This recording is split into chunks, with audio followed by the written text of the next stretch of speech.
गृहिणी आत्महत्या करतात आहेत आणि या सगळ्या गोष्टीला सरकारने उत्तर द्यावं ही भूमिका काँग्रेस पक्षाची आहे. आम्हाला कोणाच्या व्यक्तिगत जीवनामध्ये हस्तक्षेप करायचा कुठलाही रस नाही आणि तो आमचा अधिकार पण नाही, त्याच्यात आम्हाला जायचं पण नाही. पण जे तुमच्या मीडियाच्या माध्यमातून संजय राऊत जे आरोप करतात आहे त्याच्यावर भाजपने प्रॉपरली त्याच्यावर स्टेटमेंट दिलं पाहिजे की हे 3.5 कोटी रुपये त्यांनी एका तासात ते जुयात हारलेत असा हा जो आरोप आहे हा खऱ्या अर्थानं गंभीर आरोप आहे. विदेशात तर काय आता सगळ्यात जास्त या सरकारमध्ये आमचे आमदार विदेशातच आहेत यावेळेस. आता पहिल्यांदा इतक्यांदा आमचे आमदार विदेशात गेले. त्यामुळे मला त्या विदेशात कोण कुठं जातात काय जातात मला त्याच्यावर जायचं नाही आहे. पण जनतेच्या प्रश्नाचं काय याचं उत्तर सरकारने द्यावं ही आमची भूमिका आहे.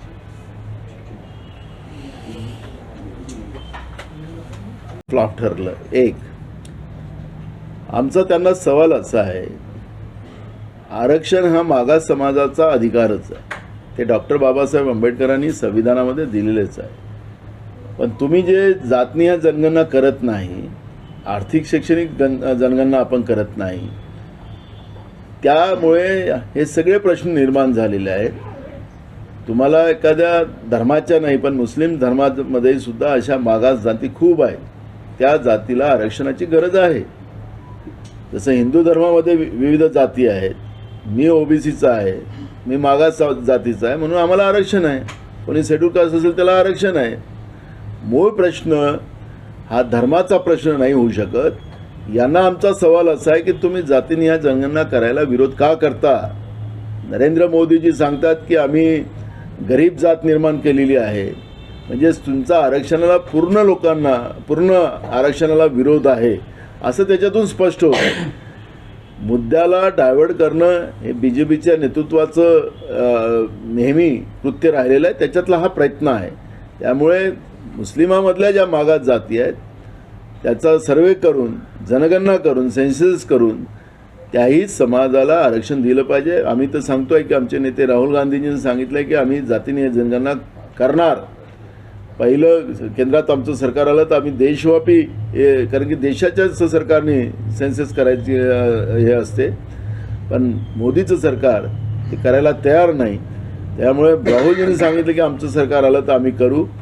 आणि मग त्याच्यामध्ये ते आज ओबीसीच्या आरक्षणाचा प्रश्न असेल, शेड्यूल कास्टचा असेल, आदिवासीचा आपल्याला छत्तीसगडमध्ये आपल्याला माहितीसाठी सांगतो, छत्तीसगडमध्ये तिथं आदिवासीच्याही आरक्षणामध्ये वाढ करण्यात आली, शेड्यूल कास्टच्या आरक्षणात वाढ करण्यात आली, ओबीसीच्या आरक्षणात वाढ करण्यात आली.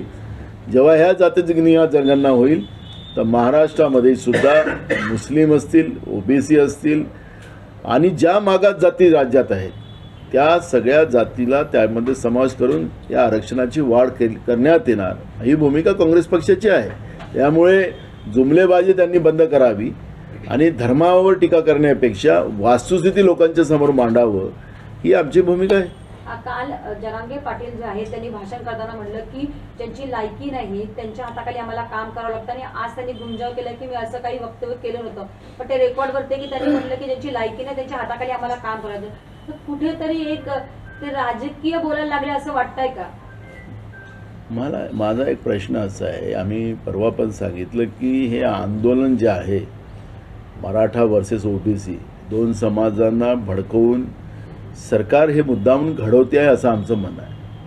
राज्याचा मंत्री एका समूहाबरोबर जाऊन त्या ठिकाणी चॅलेंज करत असेल तर याचा अर्थच आपल्याला हे लक्षात आलं पाहिजे की हे सरकार प्रायोजित हे महाराष्ट्राला पेटवण्याचं काम सुरू आहे. शेतकऱ्यांबद्दल सरकार बोलायला तयार नाही. विधानसभेत मुख्यमंत्री सांगतात, काल महालक्ष्मीच्या दर्शनात कोल्हापूरला होतं की मी वाऱ्यावर सोडणार आहे. शेतकऱ्याला वाऱ्यावर सोडले ना, रोज शेतकरी आत्महत्या करताय, रोज आकडे वाढत चाललेले आहेत. शेतकऱ्यांना काय देता नाही देता ते सांगून एकदम मोकळं तर व्हा, पण वाऱ्यावर सोडणार नाही. तुम्ही वाऱ्यावरच सोडलेलं आहे म्हणून वाऱ्यावरची गोष्ट करताय वारंवार. तुम्ही मागच्या काळात फडणवीसांनी सांगितलं की आम्ही कंत्राटी भरती आता बदलवणार, आम्ही नवीन भरती पद्धत आणणार, तर तुम्ही नवीन भरती जाहीर करत का नाही? 50,000 मुलं मुली महाराष्ट्रामध्ये परीक्षाच्या तयाऱ्या करून बसलेले आहेत, त्यांचं वय चाललेलं आहे. तर त्यांचं वय झाल्यानंतर तुम्ही त्या पद्धतीच्या नोकर भरती करणार? राज्यामध्ये तुम्ही शाळा बंद करायला निघाल्या, लाखो पदं शिक्षकांचे खाली आहेत. महागाईबद्दल तुम्ही बोलत नाही. मूळ मुद्दे जे आहेत आज हे आमच्यासाठी महत्त्वाचे आहेत. शेतकऱ्यांचे प्रश्न, महागाई आमच्यासाठी, गरिबांचे प्रश्न महत्त्वाचे आहेत, बेरोजगारांचे प्रश्न महत्त्वाचे आहेत. आणि ह्या प्रश्नाकडे सरकार मुद्दामून डायव्हर्ट करण्यासाठी या पद्धतीचे मुद्दे पुढे आणतात आणि माध्यमाच्या माध्यमातून लोकांना डायव्हर्ट करण्याचा प्रयत्न हा सरकार करतो आहे. त्यामुळे जरांगे पाटील काय बोलले किंवा भुजबळ काय बोलले, आम्हाला त्याच्यामध्ये जायचं नाही. काँग्रेसला त्याच्यामध्ये अजिबात रस नाही. मी वारंवार सांगतो आहे की सरकारमध्ये खऱ्या अर्थानं मराठ्यांना आरक्षण द्यायचं असेल, आता धनगर समाजाचं आरक्षण चालू झालं, त्यांच्याबद्दलचं वातावरण तापत आहे. आणि म्हणून अशा परिस्थितीमध्ये जातीने ह्या जनगणना, आर्थिक आणि शैक्षणिक हा सर्वे, हा सेन्सेस सरकारने तातडीनं करावा आणि तेही नरेंद्र मोदीच्या सरकारने करावा, राष्ट्रीय सेन्सेस व्हावा. कारण की राज्याच्या सरकारच्या सेन्सेसला पाहिजे ते महत्त्व नसते, कारण की ती आर्थिक तरतूद राज्याला पूर्ण करता येत नाही. केंद्राचा जिथपर्यंत पैसा त्याच्यामध्ये येत नाही तिथपर्यंत सर्व शेवटच्या माणसाला आपल्याला त्या पद्धतीची आर्थिक ताकद देता येणार नाही आणि त्याला मुख्य प्रवाहात आणता येणार नाही. म्हणून भाजपमध्ये दम असेल तर राष्ट्रीय सेन्सेस तातडीनं त्यांनी करावा, ही मागणी काँग्रेस पक्षाची आहे. आणि म्हणून अशा अमित शाह साहेबांनी ज्या पद्धतीची जुमलेबाजी केली किंवा जरांगे काय बोलले याच्यामध्ये आम्हाला काही घेणे देणं नाही. पंढरपूरच्या कार्तिकची जी शासकीय महापूजा आहे त्याला उपमुख्यमंत्री देवेंद्र फडणवीस जाणार आहे. कुठेतरी अजित पवार तुमच्या काळामध्ये नंबर 2 होते, आता ते नंबर 3 झाले, जवळपास सिद्ध झालं, म्हणजे असं वाटतं. हे बघा, आता तिथं ते विकासासाठी गेलेले आहेत. आता त्यांचा नेमका विकास काय आहे ते आपल्याला रोज पाहायला मिळतं. विकास होत नाही म्हणून अमित शहाकडे जातात तब्येतचं खराब असताना सुद्धा, म्हणून त्यांच्यावर अजितदादाबद्दल जास्त बोललं नाही तर बरं. बागेश्वर धामचे जे महाराज आहेत ते पुण्याला आहेत आणि मुख्यमंत्री देखील त्यांच्या भेटीला जाणार आहे, दर्शनाला जाणार आहे. कशा प्रकारे बघताय ही कुठेतरी एक जे साधू आहेत त्यांना प्रमोट केलं जात आहे, जे बाबा आहेत त्यांना? मला कुणाचं काय असतं आहे त्याच्याबद्दल आम्हाला बोलायचं नाही आहे. कोण कुठं जात आहे, कुणाला भेटायचं आहे, कोणाची आस्था कोणाबरोबर आहे त्याच्यामध्ये पडण्यापेक्षा तुकाराम महाराजांचा अवमान करणारे कोणी संत असतील, आपल्याला म्हणून घेणारे असतील, तर तुकाराम महाराज हे आमचं दैवत आहे, संत श्रेष्ठ आहेत. त्यांचा अवमान करणाऱ्या कुठल्या व्यक्तीला भेटायला राज्याचा मुख्यमंत्री जात असेल तर मग ही बाब एक प्रकारची गंभीर आहे. त्याच्यामुळे कोणाची आस्था कोणाबरोबर असेल तर त्या आस्थेला काही विरोध करायचं काही कारण बनत नाही. त्यामुळे त्यांनी जावं भेटायला, नाही जावं तो त्यांचा प्रश्न आहे. त्याच्यामुळे त्याच्यावर फार काही प्रतिक्रिया देण्यापेक्षा आमच्यासाठी शेतकऱ्यांचे प्रश्न हे महत्त्वाचे आहेत. अजूनही धान खरेदी केंद्र सुरू नाही झाले आहेत, अजूनही शेतकऱ्यांचे पिकं सपोर्ट प्राईसची खरेदी यांनी केलेले नाही. सरकार आपल्या दारीच्या माध्यमातून जनतेच्या पैशाची लूट सरकार करते आहे. कालच भंडाऱ्यामध्ये जेव्हा सरकार आपल्या दारीमध्ये करोडो रुपयाचा जनतेच्या पैशाचा चुरोडा त्या ठिकाणी सरकारने केलेला आहे आणि तरी मुख्यमंत्री म्हणतात की आम्ही पेंडॉल ताणलं, लोकांसाठी ताणलं. ते कोणाच्या पैशाने, पण कशासाठी गेलात तुम्ही? उपमुख्यमंत्री, अर्थमंत्री राज्यातले सांगतात की आम्ही 1900 कोटी रुपयाचं वाटप केलं. काय वाटप केलं? ज्या काँग्रेसच्या काळातल्या योजना होत्या, 7/12 वाटप, व्यक्तिगत लाभाच्या योजना, त्या पंचायत समिती, ग्रामपंचायतच्या पातळीवर होत होत्या. तुम्ही काय नवीन काय केलं? पण तुम्ही जे जनतेची आणि त्या जिल्ह्याच्या लोकांचे पैसे, कारण की आज अनेक गावात साथे जायला रस्ते नाहीत आणि तुम्ही कोट्यावधी रुपये त्या ठिकाणी लूटपाट करतात कमिशन खाण्यासाठी. पेंडॉल 70-80 लाखाचा आणि तुम्ही 3.5 कोटी रुपयाचा पेंडॉल त्या ठिकाणी तयार केला. म्हणजे कोट्यावधी रुपये तुम्ही तुमच्या बगलबच्च्यांच्या घशात टाकतात आहात. हे सगळे चित्र आपण पाहतो आहे. त्याच्यामुळे या सरकारने तातडीनं या सगळ्या गोष्टीकडे लक्ष करण्याचं आहे. कोण कार्तिक आषाढीच्या पूजेला जातं आणि कोण जात नाही ते आम्हाला त्याच्यातलं काय घेणं. आमचा पांडुरंग आमचा शेतकरी आहे, आमचा पांडुरंग आमचं शिकलेले मुलं मुली आहेत, आमचा गरीब माणूस आमचा पांडुरंग आहे आणि म्हणून त्या पांडुरंगाला न्याय द्या अशी भूमिका काँग्रेस पक्षाची आहे. नानाभाऊ, त्या दिवशी त्या शासन आपला दारी कार्यक्रमाच्या पहिले रोड शो मुख्यमंत्र्यांनी, दोन्ही उपमुख्यमंत्र्यांनी केला. तुमचा होम जिल्हा आहे तो, कुठेतरी सरकारी कार्यक्रमाच्या माध्यमातून प्रचार करतात. पण तो रोड शो करायला गेले पण लोकच रस्त्यावर नव्हते, सोडून पळाले. ते लोकांना ते काही संघटना भेटायच्या होत्या, त्यांना त्या संघटनेला न भेटता ते पळून गेले. रोड शो त्यांनी जाहीर केला होता पण लोक रस्त्यावर नसल्यामुळे त्यांची परिस्थिती गंभीर झालेली आहे. तर त्यांनी काय प्रचार करावा तो त्यांचा प्रश्न आहे, पण जनता तर पाहिजे ना त्याला सपोर्टला. तर भंडारा जिल्ह्याच्या जनतेने सांगितलं की तुमचं काही काम नाही, बाय बाय केलं त्यांना आणि ते चालले गेले. आणि त्यांच्या गेल्यानंतर त्या ठिकाणी रस्ता रोको अनेक संघटनांनी केल्या की आम्हाला न भेटता मुख्यमंत्री उपमुख्यमंत्री पळून गेले. आणि त्याच्यानंतर कलेक्टर आणि SP सगळ्यांची मध्यस्थी करून ते सगळ्या संघटनेचा रस्ता जो रोको होता तो थांबवला. नाहीतर यांना काही घेणं देणं नाही. हे तर तिथं दाखवायसाठी आले होते आपले चेहरे. तसे बसवरच राहतात त्यांचे चेहरे. काही मधल्या काळात तर काही लोक काळ्या तोंडाला फासत होते, तसंही आपण पाहिलं. पण आज जी काही परिस्थिती आहे, जनतेच्या पैशाची उधळपट्टी करणं हेच त्यांचं काम आहे. विजय वडेट्टीवारांची जी भूमिका आहे त्यावर आता मोठ्या प्रमाणात जे आहे वाद होत आहे. छगन भुजबळांनी याला त्याला समर्थन दिले नाही, आमच्या पक्षाच्या भूमिकेला समर्थन आहे असं ते म्हणत असेल तर मग ते त्या मंचावर कशासाठी गेले होते? का पक्षाची परवानगी घेऊन गेले होते की नाही?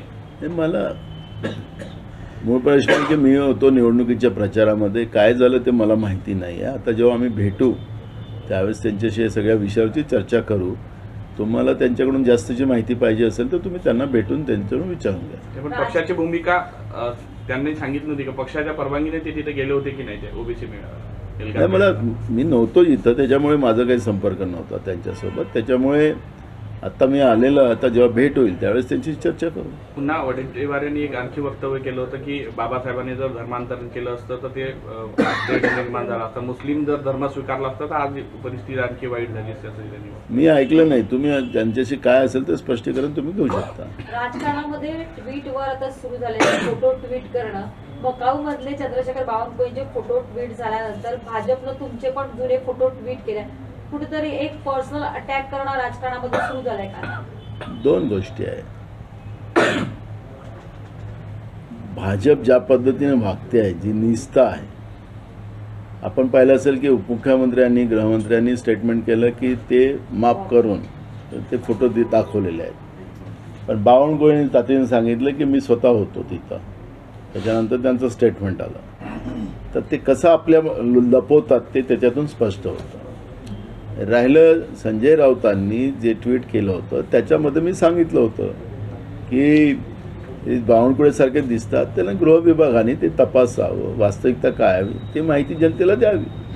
सार्वजनिक आहे, आमदार आहेत, ते लोकप्रतिनिधी आहेत, एका मोठ्या पक्षाचे, देशातला नाही तर जगातला मोठा पक्ष भाजपचे ते राज्यातले प्रदेशाध्यक्ष आहे.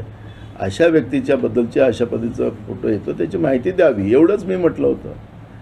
आता आमचं आहे तर ते आमच्याबद्दल तर आता त्यांना फारच प्रेम आहे, त्याच्यामुळे मी काही त्याच्यावर बोलत नाही. आम्ही मुद्दाहून असं आहे की हिनवायचं कोणाला कसं, त्याचं त्या भाजपची ते आहे. आता संजय राऊत सांगतात की 3.5 कोटी रुपये एका तासात त्यांनी उडवले, तिथं हारलेत. आता हे एक गंभीर आरोप आहे. एकीकडे नरेंद्र मोदीजी मैंने खाऊंगा ना खाने दूंगा सांगतात. आता ते संजय राऊतांनी केलेला आरोप काही छोटा नाही आहे, मोठा आरोप आहे. म्हणजे नुसतं ते तिथं बसलेले आहे इथपर्यंत नाही, पण त्यांनी 3.5 कोटी रुपये एका तासात त्यांनी तिथं हारलेत, अशा पद्धतीचा आरोप हा गंभीर आहे. त्याच्यामुळे भाजपला जे संजय राऊतांनी केलेल्या आरोपाचं खंडन केलं पाहिजे, त्याचा वास्तविकता लोकांसमोर मांडली पाहिजे. तर ते ज्या पद्धतीनं हे महाराष्ट्राचं राजकारण घाणेरडं करायचं काम जे चाललेलं आहे त्याला थांबवलं पाहिजे, कारण ते सत्तेत आहेत. सत्तेमध्ये हे थांबवण्याची सत्ताधीशांचंच काम आहे. पण लोकांचं जे काही नाही त्याच्याबद्दलचं काही सांगायला निघाले असतील, नसेल त्यांनी 3.5 कोटी रुपये खर्च केलेत, काय असेल त्याचा जो पुरावे आहे ते सांगतात, तर बिलकुल समोर करून घेतलं पाहिजे, अशी भूमिका आमची आहे. पण आता या पद्धतीच्या समजा भूमिका ते पुढं आणून राज्यातलं वातावरण खराब करायचा प्रयत्न करत असतील, आणि आम्हाला त्याच्यातला रस नाही. मी तुम्हाला सांगतो की कोण मकाऊमध्ये जा की कोण कुठं जा, आमचं काँग्रेसचं काही त्याचं घेणं देणं नाही. राहुल गांधींना निमंत्रण देण्यात आलेलं आहे वंचित आणि शरद पवारांची 12 तारखेला जी तुमची सभा आहे त्यात कोण मोठे नेते? ऑफिसमध्ये कोणी आहे नाही का? मी 2-3 नंबरवर फोन करतो. 12 तारखेला म्हणजे सर्व पक्ष मिळून एकच जण इंडिया आहे. आघाडीची म्हणता बाकीचे येईल कुठे का? गेले? राज्यस्तरावर कोणी सुचलत नाही कोण? अजून कुठली चर्चाच नाही आहे याच्यावर. हो, मी पाठवतो 2-3 प्रश्न. पवार किंवा सुरू करायचं. पहिली ईडीची कारवाई आहे. सुनावणीवर पहिले घेऊ तर सलग आज दुसऱ्या दिवशी सुनावणी होत आहे. काल ज्या प्रकारे सुनावणी झाली, दोन्ही गटांनी आपली बाजू मांडली आणि अध्यक्षांची भूमिका कशा प्रकारे बघता तुम्ही या सगळ्या गोष्टी? सुरुवातीलाच मी या विषयावर सांगितलेलं आहे की शेड्यूल 10 प्रमाणे हे सगळे अधिकार माननीय अध्यक्षाचे आहेत आणि त्या पद्धतीनं एका वेळेच्या बंधनामध्ये हे सगळे निर्णय घेण्याची जरूरत होती. पण पहिल्यांदा महाराष्ट्राच्या इतिहासात, कारण की महाराष्ट्रातलं विधिमंडळाच्या कामकाजाचं कौतुक हे नेहमी देशपातळीवर केलं जातं.